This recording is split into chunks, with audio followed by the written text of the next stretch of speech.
खुंग्रिं बाजाराव लुट खालामग्रा सुबुंफोरखौ थाबैनो हमना गोख्रों साजा होनाय जागोन। इएम रनजित बसुमतारी। मिडियानि गेजेरजों बे मोनसे बाथ्राखौ स्पष्ट बुंबाय, बेसेबां गिदिर थाखोनि दुष्कृतिकारियानो जायाथों खोब खम समनि गेजेरावनो बिसोरखौ जों पानिशमेन्ट होनाय जागोन। बेखौ जों नोंथांमोननि सिगाङाव प्रतिश्रुति होबाय।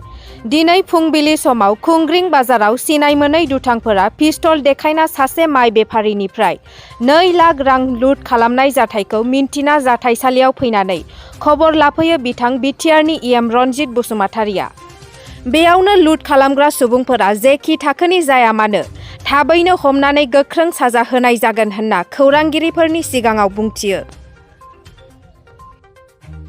दिनै शुक्रबार जोंनि 40 नं सिरांदुवार बियाबाव बे खुंग्रिं हालामावहाय मोनसे बिराद गिदिर बाजार जायोमोन।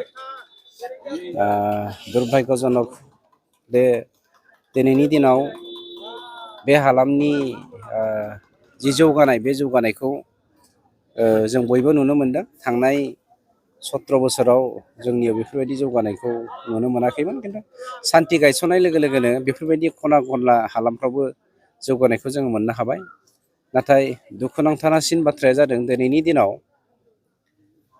सोरबा दुष्कृतिकारिया फैनानै बे बाजारखौ लुट खालामफैनाया, बे बाजारावहाय फुङावनो फुंनि 5 बाजि 15-20 मिनिट बा रिंगानि गेजेरावहाय जा दुष्कृतिकारिया दखानि सासेखौ लुट खालामनानै फैसा लाना थांबाय 2 लाख, बे जोंनि थाखाय खोब लाजिनांथाव बाथ्रा जादों।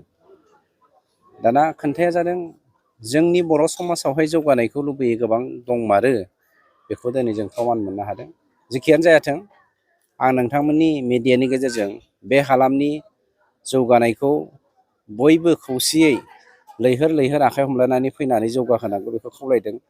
दिनैनि समसिम जेरै नोंथांमोना बे हालामनि मानसिफ्रा जौगाहोदोंमोन, इयुनावबो जौगालांबाय थानायनि थाखाय खामानि मावनांगौ। आरो मिडियानि गेजेरजों बे मोनसे बाथ्राखौ स्पष्ट बुंबाय, बेसेबां गिदिर थाखोनि दुष्कृतिकारियानो जायाथों खोब खम समनि गेजेरावनो बिसोरखौ जों पानिशमेन्ट होनाय जागोन। बेखौ जों नोंथांमोननि सिगाङाव प्रतिश्रुति होबाय। सोरबायदि सुबुंनि दा रावनिबो सायाव बेफोरबायदि दाउट खालामनो हाया। प्रमान मोनोब्ला बिनि फिथाइखौ होखागोन जोङो। रावखौबो निमाहा होआ। बेवहाय XYZ जेखियानो थायाथों मानो जों रावखौबो निमाहा होआ, बिनि फिथाइखौ जों होखागोन।